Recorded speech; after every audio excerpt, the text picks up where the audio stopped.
Welcome, everyone. Thank you so much for your patience. Before we get started, we have a message from our staff sharing about the Spanish language interpretation. David, go ahead when you're ready. No hablo español bueno, pero para escuchar en español, seleccione su idioma con un clic en el botón de interpretación abajo a la derecha en el globito. Si usa una computadora o en los tres puntitos, si está conectado por teléfono, seleccione español y luego haga clic en terminado.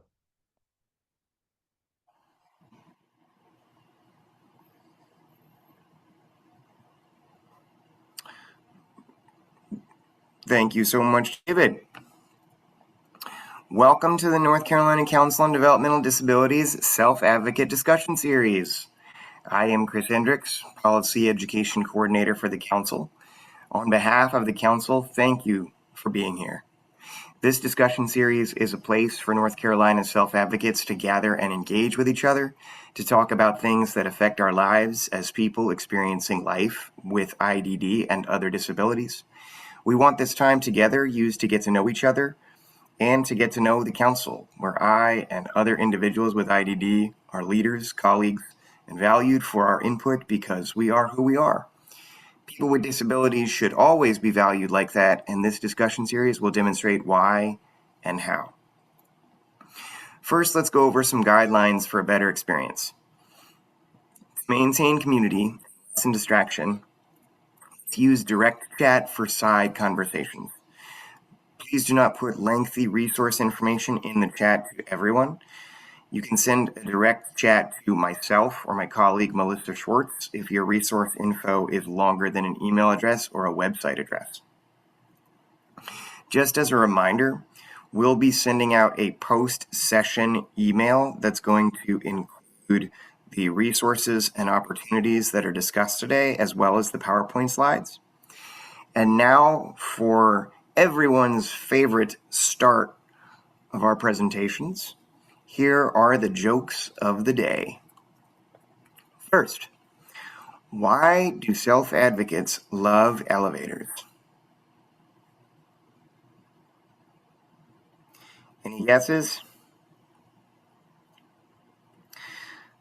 Because they're all about lifting each other up, of course.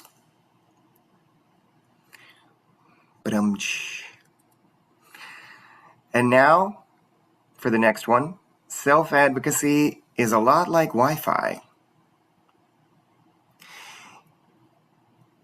It's much easier once we're all connected. That one was my favorite. Okay, now that we've gone through the jokes of the day, let's talk about the topic. The anniversary of the Americans with Disabilities Act, or the ADA, first signed into law in 1990, gives us an important opportunity to reflect on how this landmark civil rights legislation continues to shape our communities. The ADA prohibits discrimination against people with disabilities in employment, public life, transportation, telecommunications, and state and local government services, ensuring equal rights and opportunities nationwide. It established protections that create a more equitable society for all. As we celebrate this anniversary, we honor both the advocates who made the ADA possible and those who continue to advance its promise. During today's relaxed and fun discussion, we'll focus on the positive impacts the ADA has had, particularly the rights, protections, and opportunities it secures for people with disabilities. The law has also played a powerful cultural role, encouraging society to view disability through a lens of inclusion rather than limitation. As attitudes have shifted, more organizations have embraced accessibility, equality, and meaningful participation for all. Our goal today is to explore these positive impacts together and celebrate how advocacy continues to strengthen the ADA's legacy. In this picture, President George W. Bush Sr. signs the Americans with Disabilities Act into law on July 26, 1990, as Reverend Harold Wilk, standing on the left, Evan Kemp, seated on the left, Justin Dart, seated on the right, and Swift Perino, standing on the right. Watch. 36 years ago this month, the Americans with Disabilities Act was signed into law. July 26, 1990, the ADA is a civil rights law that prevents discrimination based on disability. The ADA protects people with disabilities from discrimination in all aspects of employment for employers with 15 or more employees, in access to public programs and services such as transportation, in access to public places like businesses, restaurants, stores, hotels, places of entertainment, and other service establishments, and, added in 2024, protections around communications, including web accessibility and technology adaptations. What you're seeing now is the 2026 North Carolina Americans with Disabilities Act Day Proclamation, signed by our governor, Josh Stein. Now I want to just take a moment to go over the 5 titles of the ADA very briefly. Title 1, Employment, prohibits disability discrimination in all employment processes. Title 2, Accessibility in public entities, physical and program accessibility in state and local government. Title 3, Accessibility in business, in other words, physical and program accessibility in restaurants, stores, hotels, and places of business. Title 4, Telecommunications, telephone and communication systems for the public. Title 5, Miscellaneous, protection from retaliation. In other words, protection from standing up for yourself and your rights. Now, we're going to have extra time today for our group discussion. For the group discussion today, we're going to do things a little differently. We want to give all of you more chances to share your experience. This is a discussion series, after all. One by one, we'll take each of the ADA titles and ask you if you've had an ADA experience related to what that title addresses. Keep in mind, let's focus on the positive things the ADA has brought to us. Everybody ready?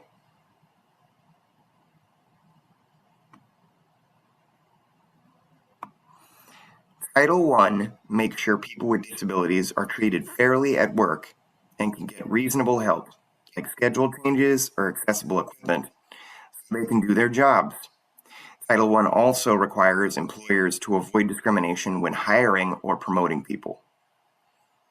Let me ask, does anybody here have a job? You can share by raising your hand if you're able. You can share by raising your Zoom hand if you like, or you can also let us know in the chat if you're more comfortable doing it that way. Lori gave us a thumbs up. Thumbs up also works. Laura Knowles got her hand up. And of course, I am very fortunate to have a job as a staff member with the North Carolina Council on Developmental Disabilities. Thank you for reminding me, Philip.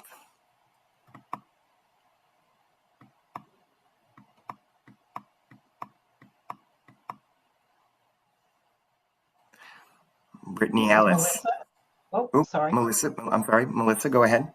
and welcome, Brittany. I was going to say we've had some new folks join us just in the next few seconds, so you might want to say just a little bit more about what we're doing and see if we can get somebody to share maybe their experience with Title I. Absolutely.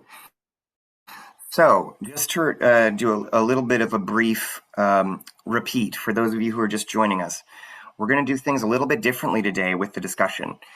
Since today's focus is the Americans with Disabilities Act, we're going to go through each of the titles of the ADA, and we're going to ask you, the self-advocates, to share your own positive experiences that are related to each of the titles. So for instance, this first title, Title I, has to do with employment.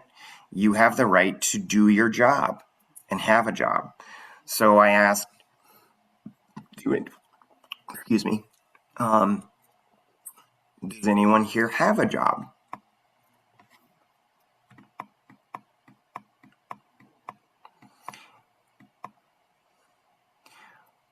I see a couple hands up. I also want to give the opportunity for you all to expand on that idea. If you have a job and you want to just take a moment to share with us what that job is and why you're happy to have it. Would anyone like to take a moment to share?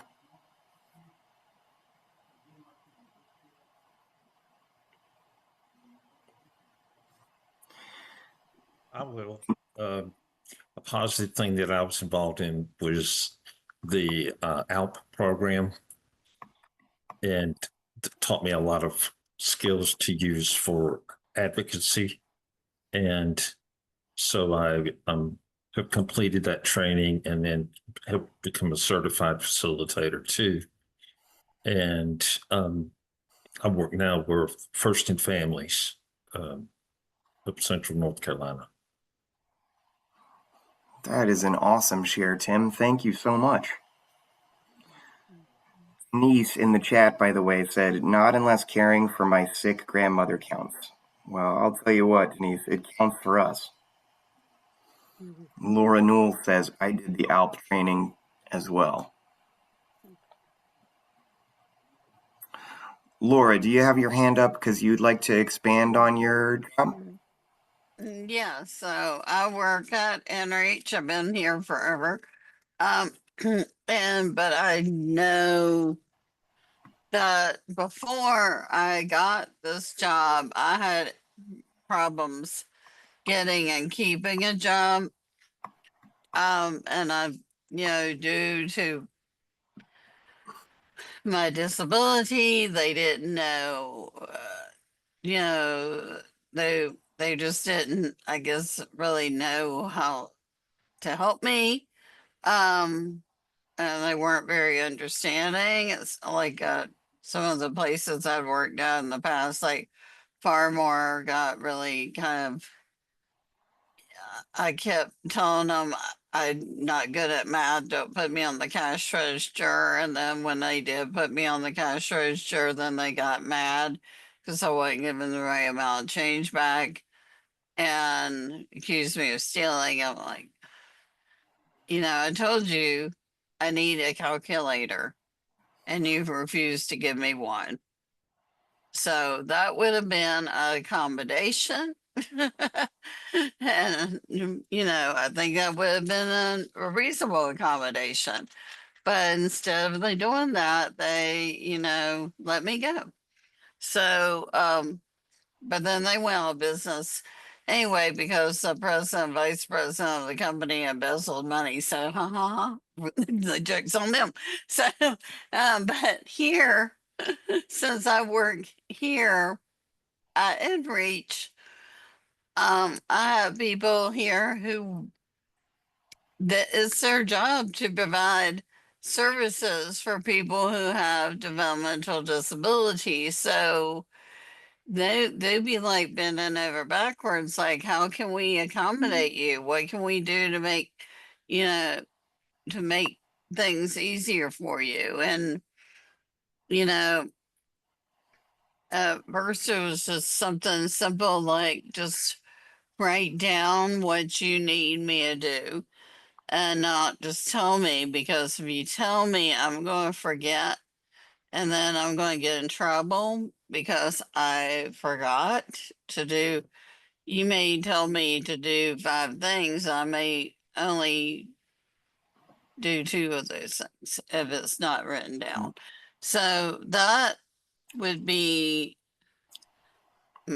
a reasonable accommodation. Now, I just write everything down myself. I don't depend on them to write anything down for me anymore. But, um, that was just one area where they were able to help me to where, I might would have lost my job somewhere else because Right. I couldn't remember to do XYZ. And I have issues with my back with sciatica. It comes and goes, but right now I have this nifty pillow that I have behind my back in my chair, and that really helps me a lot. So I mean, it can be simple things like a pillow, um, or writing stuff down to help you to be able to do your job. And Laura, thank What? you I very, feel Yep. really very much. blessed to We- be here and do what Yeah, I do. yeah, You, 5 titles. We'll encourage you to include any more responses to this particular title in the chat, while Chris hears some or Okay. reads some of the responses in the chat, starting with Laurie Graham. I have accommodations at work for my disabilities and also have a supportive leadership that understands when I need to have additional ones. And we get some heart responses to that. That's great. yeah, that's awesome. Doug Gallion says he retired at the end of April 2026. Congratulations. But that he worries with all the inflation, should I not be able to remain retired, that employers would hire me back at age 60 due to ageism. Yeah, that is a real concern. We included the spelling out of the ALPNC. So welcome, Mr. Bradshaw. Happy to have you AOP graduate, the Ability Leadership Program of North Carolina. And then Denise Cintron, I hope I'm saying that right, said, not unless caring for my sick grandmother counts. Yes, it does. Yes, it does. And I Philip, just want to take, I would oh, just like go to ahead, take a Chris. moment. I just want to very quickly say I love all of the chat that just this first title has spawned. This is exactly why we call it the Self-Advocate Discussion Series. There's more responses, more chat to read really quick. Philip had written, Denise, caring for your grandmother could give you skills that will help you in a job that pays you for the work that you do. Antoinette DeLuca said, true, with an exclamation point. And unfortunately, Denise says that she's considered that, but she can't drive. So that's also an issue. But maybe there are some ADA accommodations that she might qualify for that will help her with both of those issues. And we hope that some of the resources we send at the end of this session will be helpful. Yvonne Bell says, I need that chat read out loud. We know, Yvonne, and that's one of the reasons why we're doing it. We're doing it. And Laura and Doug Gallion wrote that Laura is speaking about reasonable accommodation. And Denise Cintron said I pronounced her name correctly. And then Laura Newell added more in the chat that says, back in 1992, I was caring for my sick grandmother for a couple of months until she died a couple of months later with cancer. We're very sorry to hear that. And if there are no other comments about title number 1, employment, Chris, you want to move on? Sure. Okay. Title number 2. Title 2 requires state and local governments to make all their services, like schools, buses, voting, parks, emergency services, accessible to people with disabilities. It also requires clear communication and reasonable rule changes when needed. How many people here, for example, have voted? Once again, let us know by raising your hand or raising your Zoom hand or sharing in the chat or clicking the thumbs up, whatever way you feel most comfortable letting us know that you voted. I'll just share very quickly one of my most helpful accommodations in that space is curbside voting in particular. I think voting for me personally would be very challenging without that specific accommodation. If I weren't able to just drive up and fill out the form and do it conveniently and safely and easily, it would be very difficult for my voice to be heard when it comes to elections. Would anyone else like to share some specific positive accommodation experiences they've had from Title II?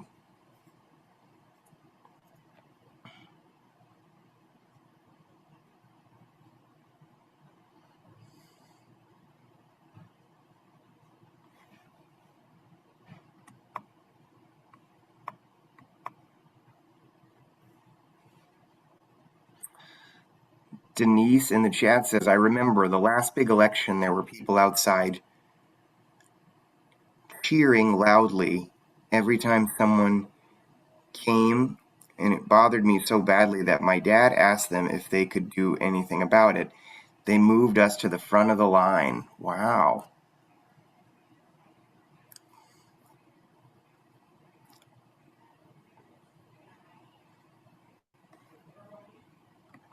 Would anyone else like to share anything specifically related to Title II? This is Philip Woodward. I'm a system change manager here at the North Carolina Council on Developmental Disabilities. And I, for 21 years, have been attending the Raleigh Mayor's Committee for Persons with Disabilities meetings. It's now called the Raleigh Commission for Persons with Disabilities, and they have been providing me with an American Sign Language interpreter at those meetings for 21 years. And that has allowed me not just to be a member, but also to become their vice chair and their secretary. And some of the commissioners are blind or visually impaired, and they have advocated for the City of Raleigh Parks and Recreation Department to provide more accessible recreation equipment for people with vision loss in the City of Raleigh's recreation centers. So those are some examples that have benefited many of us and the commission. Thank you for letting me share that. Philip, that is a great share. I also just want to just tag something on the end that also, as part of Title II, it includes accessibility to town meetings and civic events. And that's a great way to locally ensure that your voice is heard. So if you feel you're being underrepresented or you want to be that representation, Title II entitles you to be the right to be present and share your own experiences at the local level. And every single change that you want to have happen starts at the local level. I think it's important that we always remind ourselves of that as self-advocates. This is Melissa. Returning to the chat, Jug Gallion has written, having a building that was accessible to get my mother's wheelchair inside to vote too. And we clap for that. Antoinette Naloka said, see, I knew it. I'm glad you knew the new name. Oh, wait a minute. Sorry, that's not on this Title II. That's from the previous conversation. I think people are still learning it. That's still VR. So just to make an announcement to make sure people know what's being said in chat, there's a conversation happening that the North Carolina Division of Vocational Rehabilitation's name was changed this last year to EIPD, Employment and Inclusion for Employment and Independence for Persons with Disabilities. EIPD, Employment for Inclusion, and we'll get that put in the chat as well. So Yvonne, you haven't missed anything yet. Don't worry, Yvonne, we won't let you. Yeah, right. And Laura wrote also, I'm the office assistant and peer mentor at InReach, and I am a published author. This comes in response to my making sure in the chat that we say Title II, accessibility in public entities, physical and program accessibility in local and state government. And I ask, have you noticed elevators in any government buildings or state hospitals? that would certainly fall under Title II. And I would not be able to go to the majority of my doctor's appointments would it not be for elevators in some of these hospitals. Philip Woodward wrote, Melissa is marvelous because she's providing an ADA accommodation by reading the chat comments out loud. Thank you, Philip. And Yvonne gives a thumbs up and a thanks, THANX. And so does Antoinette DeLuca. Shall we continue on to Title III? Title III. Title III says private businesses open to the public, such as restaurants, stores, hotels, and hospitals, must be accessible and remove barriers when it's easy to do so. Today, this also includes making websites and apps usable for people with disabilities. This is one of my favorite questions. How many people here have used an accessible website to buy food, clothing, or manage bills or do banking?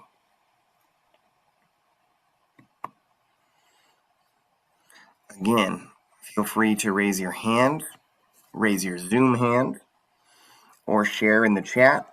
Feel free to click the thumbs up, send a heart our way, express it however you want to express it, but we want to know if you have benefited from Title III, accessibility in business, as a self-advocate. Or an advocate. Thank you, Melissa. And if anyone would like to expand on how specifically they've benefited from Title III, Juanita's got her thumbs up as well.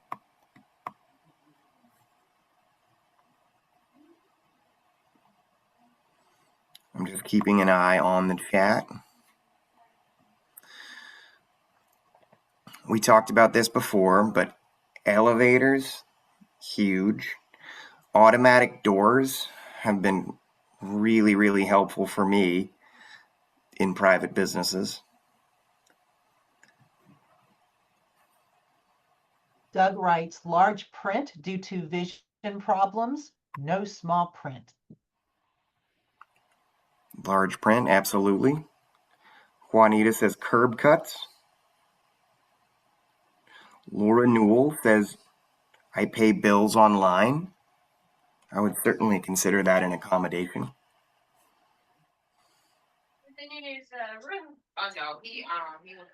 Juanita says, posted direction signs in the chat. Philip Woodward says, captioning in movie theaters. Absolutely. Antoinette says, vision impairment. Contact your local divisions of services for the blind. Yep. Laura Newell says, large print is helpful since I'm nearsighted. Lori Graham says, captioning devices. Absolutely.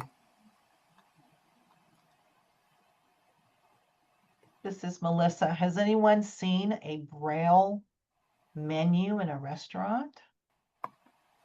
Ooh, that's a good question. They have Braille menus at Applebee's. Yay. Yeah, that's awesome. That was Laura Newell. A few years ago, our Survivor group did a menu project where we went to, we visited like 50 restaurants and that to see if they had either Braille menus, talking online menus, or large print menus, or picture menus. And half of them were accommodating. The other half got a nice letter from me. And then COVID hit, and then it was crazy how you had to order food with a QR code and all this crazy stuff. I was like, the average person would not know how to even look up a menu on a QR code. So there you go. Thank you, Laura. Thank you. Juanita says some gas stations offer to come out and pump your gas if requested. Wow. And Antoinette says for all veterans, Meta glasses are free. Wow, I did not know that. I didn't know. This is Melissa. I'm going to go up just a little bit and I'm going to ask our resident ADA certified coordinator, Philip Woodward, to brace himself for the question by Denise Cintron that says, so is there a reason the ADA or it specifies public businesses? And I've included in the chat the full descriptor that we've provided for Title III. But Philip, do you want to respond to Denise? Go ahead. This is Philip here, Philip Woodward. I was gonna say I was gonna be happy to answer Denise's question, but Melissa, you put the answer in the chat. So I'm gonna read what you put here and explain it if I need to. Title 3 says private businesses open to the public, such as restaurants, stores, hotels, and hospitals, must be accessible and remove barriers when it's easy to do so. Today, this also includes making websites and apps usable for people with disabilities. So let me clarify that. A lot of companies are considered private businesses. For example, Walmart is a private business, and the Regal movie theater is a private business. But even though they are privately owned, they are open to the general public, where anybody can walk in to buy food and clothes like Walmart or go to a Regal theater to watch a movie. So that's why they are called public businesses or public entities. If they're open to the general public, they need to provide accommodations. I hope that makes sense. Thank you. Philip, this is Chris. That was perfect. And Denise shared in the chat that in capital letters makes sense. Thank you. Yeah. Hey, can I share something? A few years ago we did accessibility project with this, forgotten the name of it now, but it was they would pay you to go and do like the survey and interview and all this stuff with Best Buy. And you had to go and like rate how accessible it was and stuff. And we asked somebody about their TVs and we said, you know, do they have closed captioning? And they're like, what? I'm like, for the blind, for people who are deaf or hard of hearing. And they're like, well, you can turn the volume up really loud. And I said, well, that's not going to help if they can't hear. Like, it just kind of blew my mind that they did not know what that was. And they work at the store. So there you go. Laura, thank you for that share. It just goes to show you that the ADA journey is not over by any means. Yeah. Thanks, y'all. Let's keep on going. Let's go on to Title 4. Title 4 is telecommunications. You have the right to connect with others with accessible technology.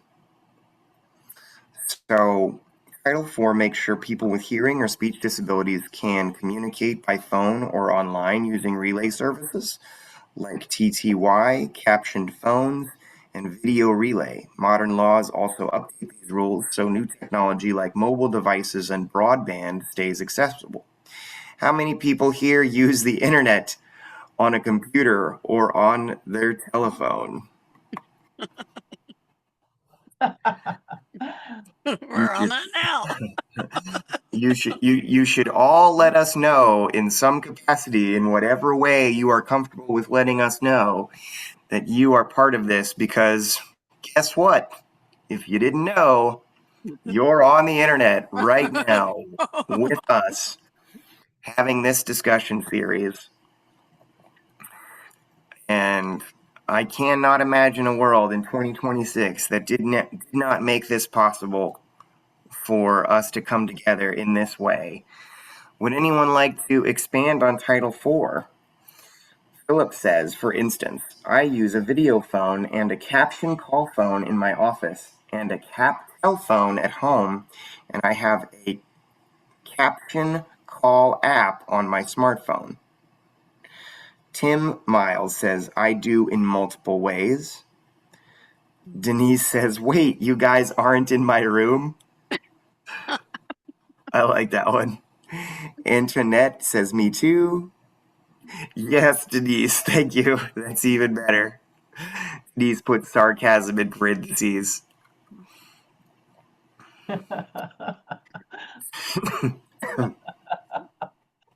That's what we want this session to be like. Perfect. That's perfect. Yvonne says reverse lighting on the phone. Lori Graham says I use Invocation on my phone for personal and work, provides captions for all calls. I can even do relay when needed. Melissa, you have to. I Yep. do, because I want to get an explanation of what reverse lighting on the phone is, for some of us who aren't familiar with it. And I'd like to know if Invocation is a brand name for work. So Yvonne first, what is reverse lighting? Can you describe that for us? Oh, you just hit the accessibility in the settings, and then it says vision, and then you hit the vision, and then it lets you do different things with vision related options. So reverse lighting is where the words that are white, they become black, and yeah, everything's opposite. Oh, that's so cool. So if you're looking at pictures, people might have white hair that has black hair. So yeah, when I look at Harry Styles, he has white hair, but I don't look. That's but, funny. Yeah, he looks like he has white hair, but that's just a reverse lighting, because everything's in reverse, but it's easier to read with the reverse colors. It's easier to read that way. If I'm looking at pictures, I just keep in mind if something looks a little bit off, I go to put it on normal if I'm really needing to see it normally. But for reading, I like it on opposite lighting. I think they have a word for it, opposite lighting. I forgot the word they use. We'll make sure we have Inverted, it. I think it's inverted, inversion or something. There's another word they use for what I use, reverse lighting. Thank you, Yvonne. Much appreciated. Yeah, you're very welcome. And anyone that doesn't know about it, just go into your settings and it'll say accessibility. And then when you see accessibility, you hit vision, and that's how you get to the color inversion or whatever they call it. Wonderful. Wow. Okay, you're welcome. You're welcome. No problem. Thank you. No, I have Oh. like me and my family do the Marco Polo, so it's like a video chat with your whoever you have on there, but it also will write out what you're saying, which sometimes it doesn't get it right, and it's kind of funny, but because it may not understand your speech real well, but that's just one thing. And I had another app on my phone, I can't remember the name of it now, but where you can call somebody on it and it will type out whatever y'all are saying to each other. Of course, the other thing is sometimes it gets words wrong, just like it does on the Marco Polo. So if you're not speaking clearly, it may tell you some totally different words. So that's the only drawback on that. But Thank you, Laura. I think technology, this is Chris. I think technology is one of the most fascinating expanding spaces of accommodation that we have right now. Speaking of that, I just want to read Doug's chat. It says, we need to advocate for smart homes for folks with physical disabilities, communication devices for people who cannot speak. I would like to see folks who don't need 24-hour care, that remote monitoring would be on call if needed. And then Denise says, oh, that has to do with the inverse lighting. I just want to Chris, make sure I this is haven't missed Melissa. anything. Go This ahead. is a good time to remind folks about our sending the chat and the post-session email, because we do need to move on to our last title. Would it be We okay if do I indeed. apologize for interrupting. Would it be okay if I told you about in a caption really quickly? Please do. So along with the reverse for visual, built into all Android based phones and iPhones, there are accommodations under accessibility that allow you to do transcriptions. Now, those aren't captured, those are just in the moment transcriptions, so you can see versus hear what is being spoken to you. But in a caption is an app that you can download both on your Android or iOS phone that allows you to provide real-time captions for phone calls and voicemails that are done by live stenographers. The app is free, but you have to have a qualified hearing impairment or considered deaf. And it is free through the App Store, but you have to qualify when you download the app. So if you're hard of hearing or deaf, it's free to you to use. Thank you so much. That's an In a awesome share. caption with a P. In a caption. Yep. Okay, thank you. As my colleague Melissa suggested, very quickly, as part of what we send out in a post-session email, it's going to include an edited chat with all of these discussion items as resources included in a post-session email. So don't worry about missing anything. We won't let you. And with that, we're going to go right over to Title 5. Title 5 covers extra protections like making sure no one is punished for using their ADA rights and explaining how the ADA works with other laws. It also includes legal rules that help enforce the ADA fairly. How many people here have had to stand up for themselves? Everyone should let us know, in whatever capacity you feel comfortable, that you've had to stand up for yourself. Did you get the paper? Oh, sorry. So throw a thumbs up in the chat, or a heart in the chat, or a raise your hand, raise your Zoom hand, share a story in the chat if you'd like. And if anyone would like to expand on how they've had to stand for themselves, specifically as it relates to their rights as a self-advocate, please share. I know some of those stories can be hard to share. Laura in the chat says, I think people with physical disabilities can be a lot more independent with smart appliances and other technology. That's true. I've seen a robot that can open your cabinet and get a cereal bowl out and grab a box of cereal and get milk out of the refrigerator so you do not have help getting your breakfast. Oh my goodness. That sounds It's exciting. really pretty cool, pretty awesome. Basically, we're becoming the Jetsons. I'm sharing my age with that comment. Chris, we saw Would a lot anyone of like to thumbs talk about a up. time?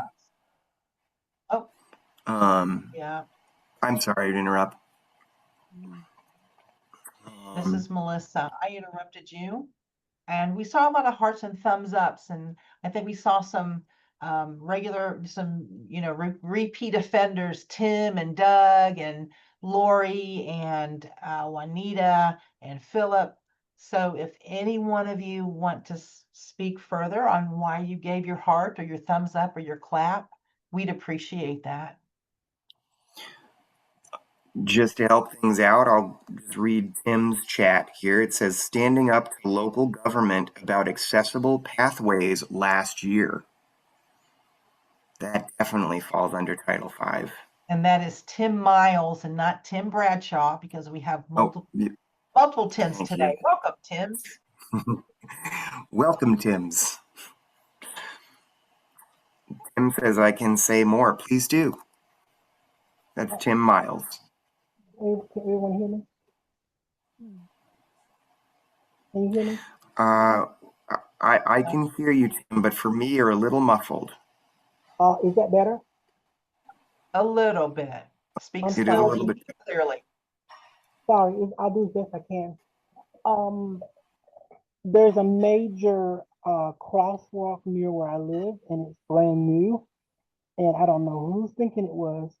They marked the streets with the yellow detectable warning, but they did not put in audible signals. And this is cars going 4 ways, across, and back and forth. And I asked 8 people on the street to help me cross the street, and everybody said no. So until I went and called the bank, which is where I was going, he came out and crossed the street and got me and escorted me back over to the right side of the street.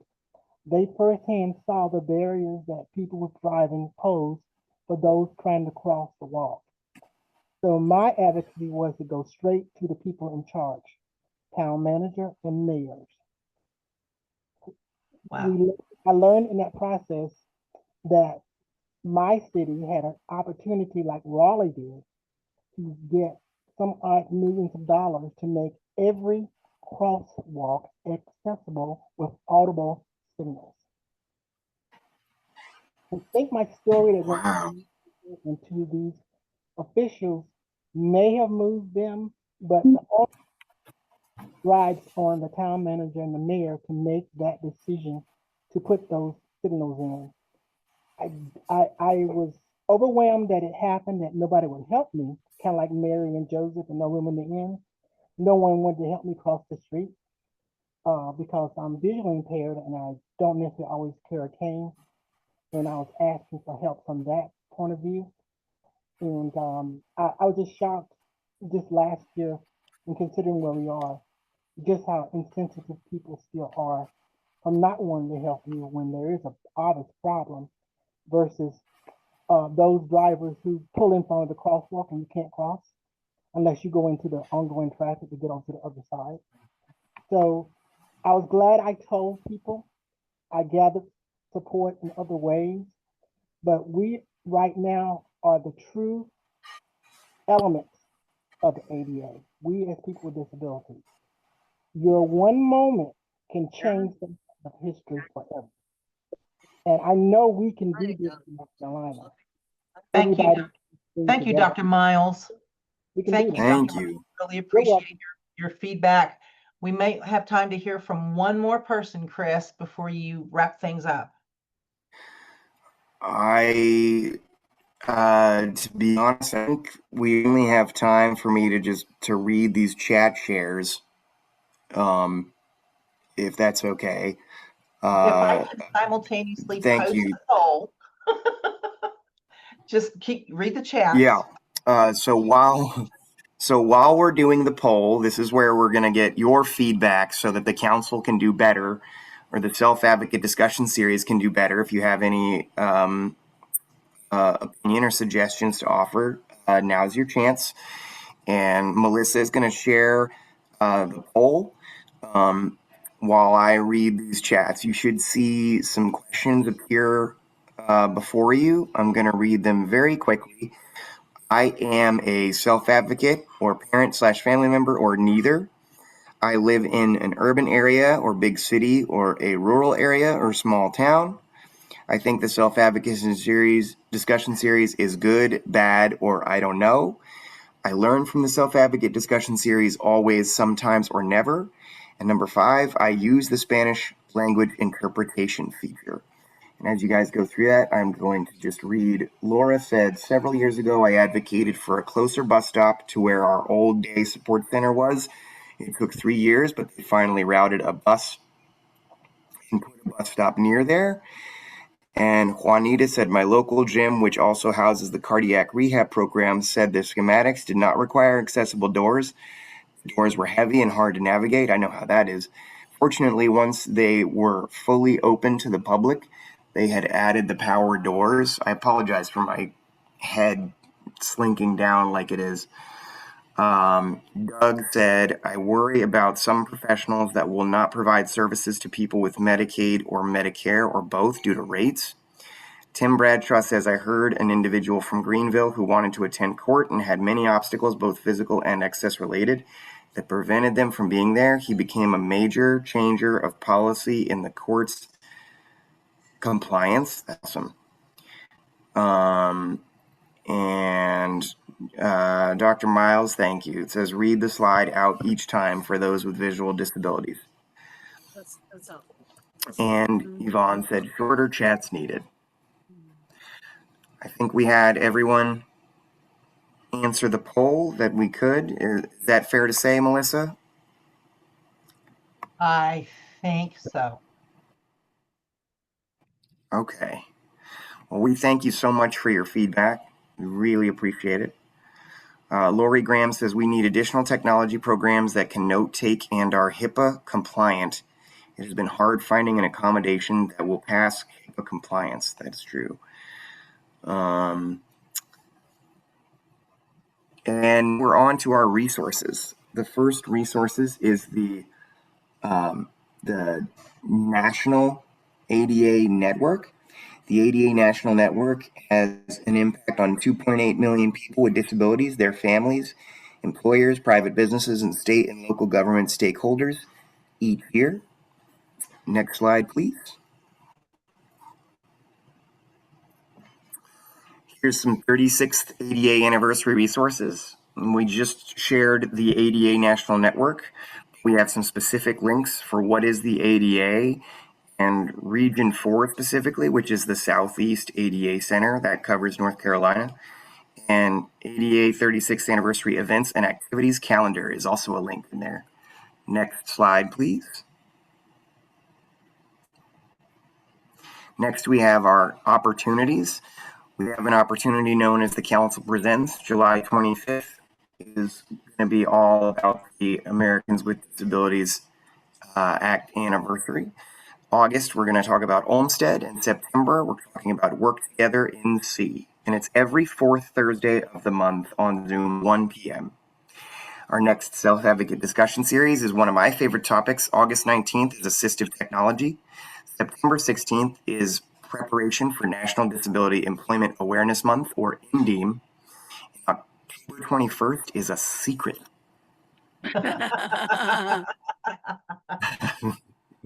Chris, I want to take a quick moment and applaud all of our attendees. Thank you all for one of the best discussion series sessions we've ever had. Thank you for being so engaged and for participating at such a high level today. We really appreciate your feedback. I want to say it one more time. Chris will send out a post-session email that includes the PowerPoint slides, the chats, and all of the resources in a link format that you can click and go to. So that means that any of the recommendations and advice given in the chat will remain in the chat for people to go see so they can follow up on things like EIPD. I noticed that Philip Woodward, NCCD Council staff, has his hand up. Go ahead, Philip. This is Philip here. Chris said July 25th for the Council Presents session, but it's Thursday, July 23rd. We will be talking about the ADA there, so please join us if you want to continue the conversation. Thank you. Thank you for correcting me on that one, Philip.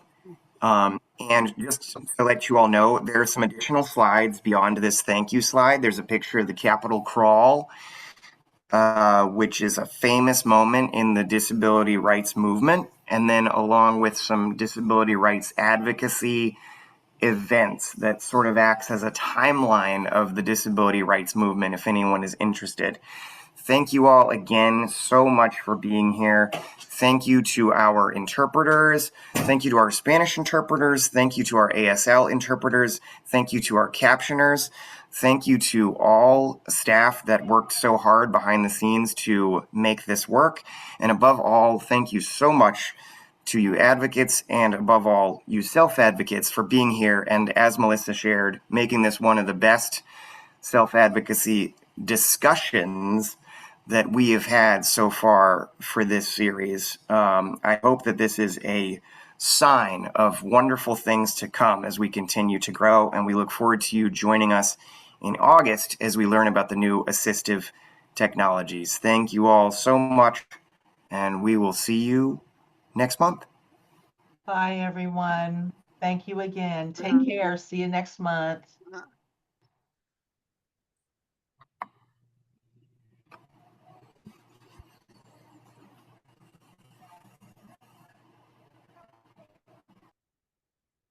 Edith, if you will stick around, I think Philip wanted to talk with you. If everybody else that's not on the working team can please excuse themselves and go enjoy a wonderful rest of the day. We enjoyed having you.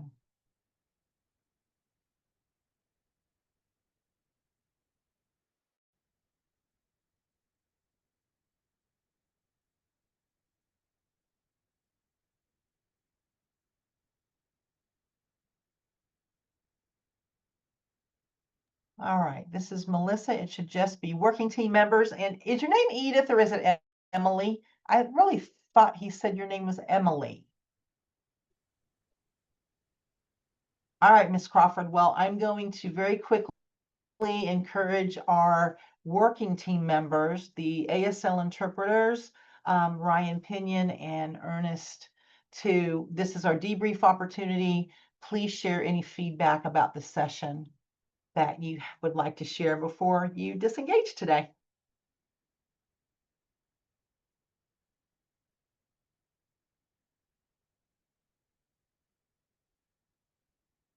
Ryan, if you would like to come off mute, I know Ernest has gone off camera for the moment. So if you have anything you would like to share. I don't know if Philip wants to share first. Oh, I'm sorry. Thought I Go saw him ahead. signing, or maybe not. Sure.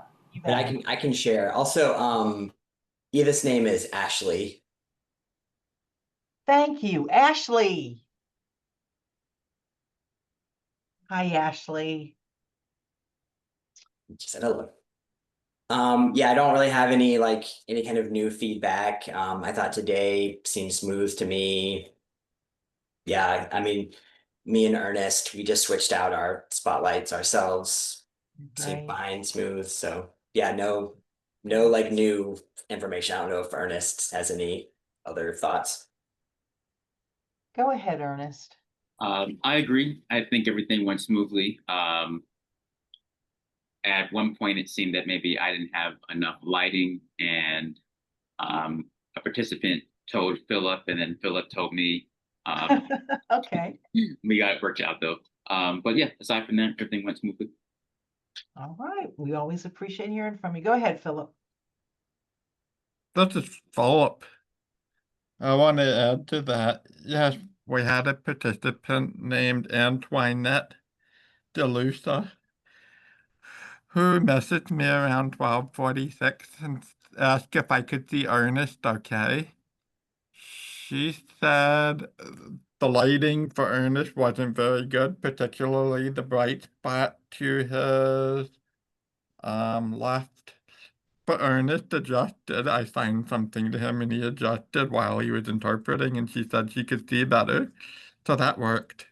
That was a real-time adjustment. Thank you, Ernest, for doing that. You guys are the best.